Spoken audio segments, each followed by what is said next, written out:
নমস্কার, আশা করি সকলে খুব ভালো আছেন। আজকে আমি পাঠ করে শোনাবো রাজশেখর বসু ওরফে পরশুরামের লেখা গল্প নিরামিষাশী বাঘ। অনেক বৎসর আগেকার কথা। তখন আলিপুরে জন্তু বাগানের কর্তা ডাক্তার যোগিনী মুখার্জি। যোগিন আমার বন্ধু।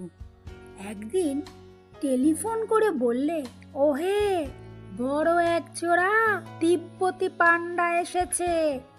খাসা জানোয়ার, দেখলেই জড়িয়ে ধরতে ইচ্ছা করে। সাদা গা, কালো পা, কাজল পরা চোখ, ভাল্লুককে টেনে লম্বা করলে যেমন হয় সেই রকম চেহারা। তোমারই মতন নিরামিষ খায়। দুদিন পরেই হামবুর্গ জুতে চলে যাবে। দেখতে চাও তো কাল বিকালেই এসো। পরদিন বিকালে যোগিনীর কাছে গেলুম। পান্ডা, ক্যাঙ্গারু, হিপ্পো, কালো রাজহাঁস, সাদা ময়ূর প্রভৃতি সব রকম দুর্লভ প্রাণী দেখা হলো। তারপর বাঘ শিগগির খাওয়া দেখেছি। এমন সময় নজরে পড়ল একটা বাঘ ভালো করে খাচ্ছে না, যেন অরুচি হয়েছে। মাংসের চারদিকে তিন পায়ে খুঁড়িয়ে বেড়াচ্ছে আর মাঝে মাঝে একটু কামড় দিচ্ছে। যোগিনকে বললুম, আহা, বেচারির একটা পা জখম হয়েছে, খানিকটা মাংসও কেউ যেন খাবলে নিয়েছে। গুলি লেগেছিল নাকি? যোগিন বললে, না না, গুলি লাগেনি। বাঘটার নাম রামখেলাওন। ওর ইতিহাস বড়ই করুণ। পাশের খাঁচায় বাঘিনীটিকে দেখো। পাশের খাঁচায় দেখলো একটি খোড়া বাঘিনী রয়েছে। এরও অরুচি, তবুও কিছু খাচ্ছে। প্রশ্ন করলাম, দুটোই খোড়া দেখছি, কি করে এমন হলো? যোগিন বললে, এই বাঘিনীটার নাম রামপিয়ারি। রামখেলাওন আর রামপিয়ারি দুটোই বছর দুই আগে গয়া জেলার গড়বড়িয়ার জঙ্গলে ধরা পড়ে। এর দস্তুর মতন মন্ত্র পড়িয়ে বিবাহ হয়েছিল, কিন্তু মনের মিল হলো না, তাই আলাদা খাঁচায় রাখতে হয়েছে। ভারী অদ্ভুত তো। ইতিহাসটা বলো না শুনি। তোমার তো সব দেখা হয়ে গেছে, এখন আমার বাসায় চলো, চা খেতে খেতে ইতিহাস শুনবে। যোগিনীর কাছে যে ইতিহাস শুনেছিলাম তাই এখন বলছি। গয়া জেলায় অনেক বড় বড় জমিদার আছেন। একজন হচ্ছেন চৌধুরী রঘুবীর সিং, প্রতাপপুর গ্রামে বাস করে। উনি খুব ধনী লোক, অনেক বিষয় সম্পত্তি। গড়বড়িয়ার জঙ্গল থেকে এরই জমিদার অন্তর্গত। রঘুবীর রাজপুত ছত্রী, এককালে খুব শিকার করতে, কিন্তু বুড়ো বয়সে তার গুরু মহাত্মা রামভরস স্বামীর উপদেশ সব রকম জীব হিংসা ত্যাগ করেছেন। নিরামিষ খান, ত্রিসন্ধ্যা রাম জপ করেন। তার কড়া শাসনে বাড়ির সকলেই, মায় কাছারির আমলারা পর্যন্ত নিরামিষ খেতে বাধ্য হয়েছে। রঘুবীর যখন শিকার করতেন তখন তার সহচর ছিল অক্লুখা। সে এখন বেকার, কিন্তু নিয়মিত মাসারা পায়। মনিবের সেলখানায় যত বন্দুক, তরোয়াল, বর্শা ইত্যাদি অস্ত্র আছে সমস্ত রকম মেজে ঘষে চকচকে রাখে। একদিন সকালবেলায় রঘুবীর সিং বাড়ির সামনে চাতালে একটা খাটিয়ায় বসে গড়গড়ি টানছেন, আর তার 5 বছরের নাতি লল্লুলালের সঙ্গে গল্প করছেন। এমন সময় অক্লুখা এসে সেলাম করে বললে, হুজুর, একটা বড় বাঘ গড়বড়িয়া জঙ্গলে ধরা পড়েছে। রঘুবীর বলল, আহ, রামজির জানোয়ার, ওকে ফের জঙ্গলে ছেড়ে দাও। লল্লুলাল বললে, না দাদুজি, আমি ওকে পুষবো। রঘুবীর নাতির আবদার ঠেলতে পারলেন না।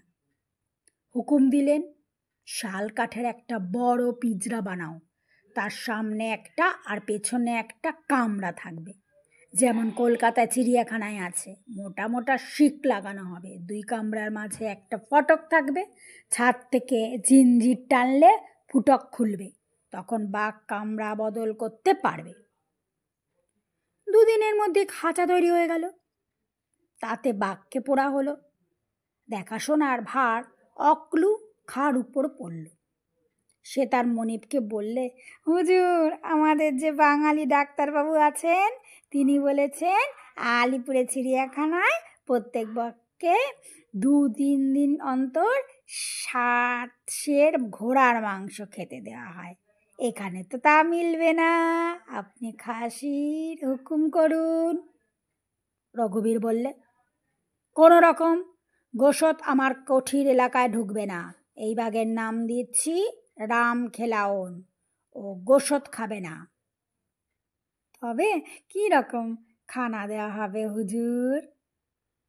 খানা কি কাম হ্যাঁ? পুরি, কচুরি, হালুয়া, লাড্ডু খিলা, চাহে দুধ পিলাও, রাবড়ি, মালাই, পেড়া, বরফি, ভি খেলাও, এইসব পবিত্র খাদ্যদের ব্যবস্থা। রঘুবীর তার লোকজনদের বিশ্বাস করলেন না। নাতিকে সঙ্গে নিয়ে নিজের সামনে বাঘকে খাওয়াতে এলেন। বাঘ একবার শুকে ফিরে বসল। রঘুবীর বললেন, ওসব জিনিস খাওয়ানো তো অভ্যাস নেই, নিয়ম তো দিয়ে যাক, দিন কতক পরেই খেতে শিখবে। 2 দিন অন্তর রামখেলাওনকে নৈবেদ্য সাজিয়ে দেওয়া হতে লাগলো, কিন্তু একটু দুধ আর মালাই ছাড়া সে কিছুই খায় না। পুরি, কচুরি, পেড়া ইত্যাদি সবই অক্লুখা আর অন্যান্য চাকরদের জঠরে যেতে লাগলো। মানুষকে যদি অন্য কোনো খাবার না দিয়ে শুধু ঘাস দেয়া হয়, তবে খিদের তাড়নায় সে ঘাসই খাবে। রামখেলাওন অবশেষে পুরি, কচুরি, পোড়াও ইত্যাদি সাত্ত্বিক খাদ্য খেতে শুরু করল। চৌধুরী রঘুবীর সিং একটি দাতব্য দাবাখানা আছে। ডাক্তার কালীচরণ পাল তার অধ্যক্ষ। মনিবের আদেশে কালীবাবু রোজই একবার বাঘটিকে দেখেন।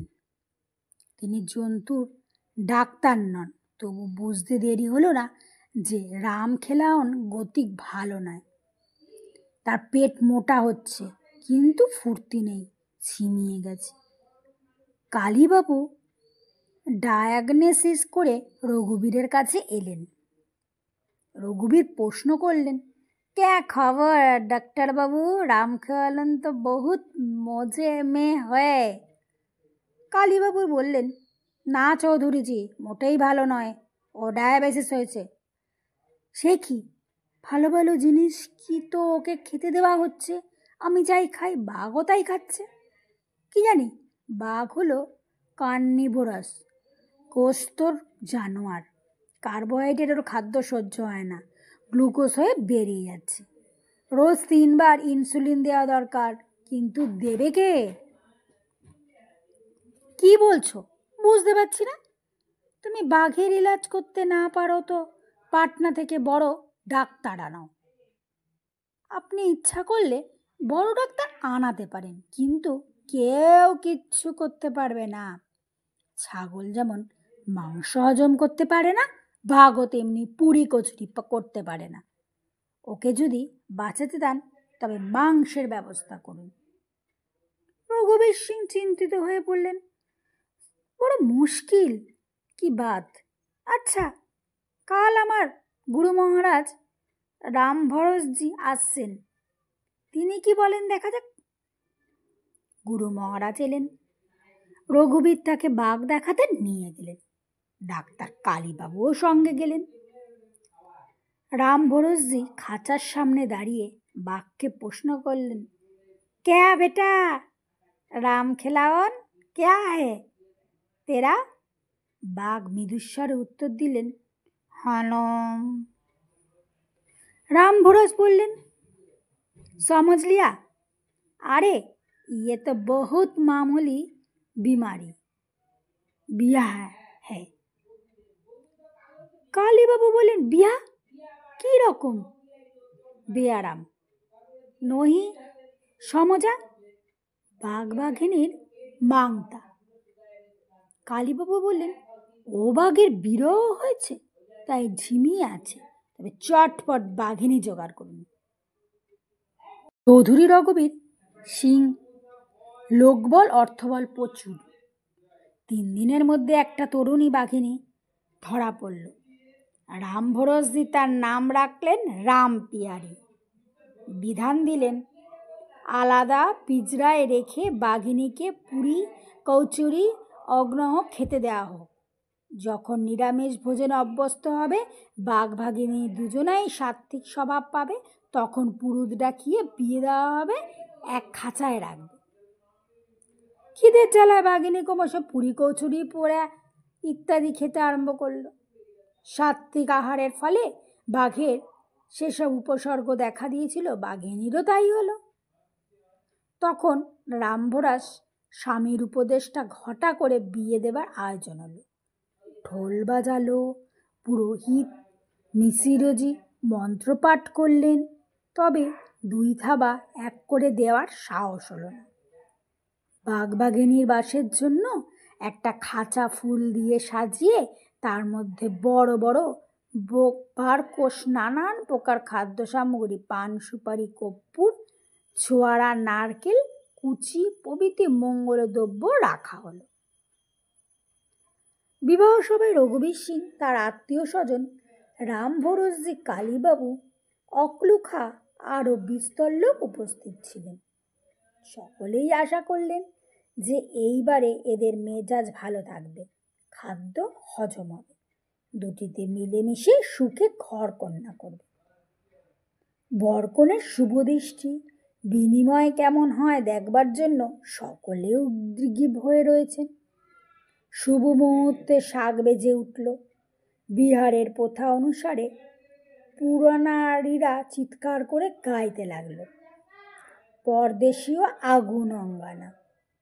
অকলুখা কপাট টেনে নিয়ে নবদম্পতিকে এক খাঁচায় পড়ে দিল।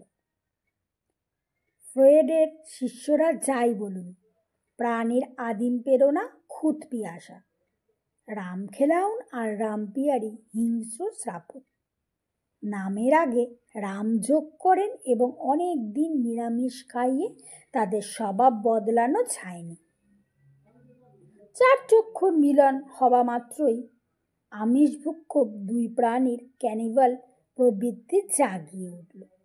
প্রচণ্ড গর্জন করে ঝাঁপিয়ে পড়ল তারা পরস্পরের সামনের বাঁ পায়ে কামড় দিয়ে 1 গ্রাস মাংস তুলে নিল। বাঘের গর্জন, রক্তের স্রোত, মানুষের চিৎকার, লল্লুলালের কান্না সমস্ত মিলে সেই বিবাহ সভায় একটা হুলুস থুলুস পড়ে গেল। রঘুবীরের আদেশে অকলুখা একটা অত্যন্ত জ্বলন্ত মশালের খোঁচা দিয়ে কোনো রকমে বাঘ দুটোকে তফাত করে তাদের নিজের নিজের খাঁচায় পুরে দিল। রামভরাস মহারাজ বললেন, এই 2 জীব পূর্বজন্মে পাপ করেছিল, তাই এই দশা হয়েছে। এদের চরিত্র দুরন্ত হতে আরও 84 জন্ম লাগবে। রঘুবীর সিং জিজ্ঞাসা করলেন, ডাক্তারবাবু, এখন কি করা উচিত? কালীবাবু বললেন, চৌধুরীজি, আপনি চেষ্টা ত্রুটি করেননি, তাই এরা যখন কিছুতেই সাত্ত্বিক হলো না, তখন আর দেরি না করে এদের আলিপুরে পাঠিয়ে দিন। তারপর যোগিনী আমাকে বললে। রঘুবীর সিং বাঘ দুটোকে বিদায় করতে রাজি হলেন। কালীবাবুর সঙ্গে আমার পরিচয় ছিল। তিনি সমস্ত ঘটনা জানিয়ে আমাকে একটা চিঠি লিখলেন। জিজ্ঞাসা করলেন, আলিপুর জু এই 2 বাঘকে রাখবে কিনা। খোড়া বাঘ শুনে স্টাডিরা প্রথমে একটু খুঁতখুত করেছিল, কিন্তু চৌধুরী রঘুবীর সিং দিলদরিয়া লোক। ব্যাঘ্র দম্পতির যৌতুক স্বরূপ 1001 টাকার একটি চেক আগাম পাঠিয়ে দিলেন। আর কোনো আপত্তি হলো না। রামখেলাউন আর রামপিয়ারি কালীবাবুর সঙ্গে এসে আমাদের এখানে ভর্তি হলো। এখন মোটের উপর ভালোই আছে, তবে অনেক দিন সাত্ত্বিক আহারের ফলে ওদের প্যাঙ্ক্রিয়াস ড্যামেজ হয়েছে, হজম শক্তিও কমে গেছে, মেজাজও খিটখিটে হয়েছে, স্বামী স্ত্রী মোটেই বনে না। নমস্কার, আমার গল্প পাঠ এখানেই শেষ হলো।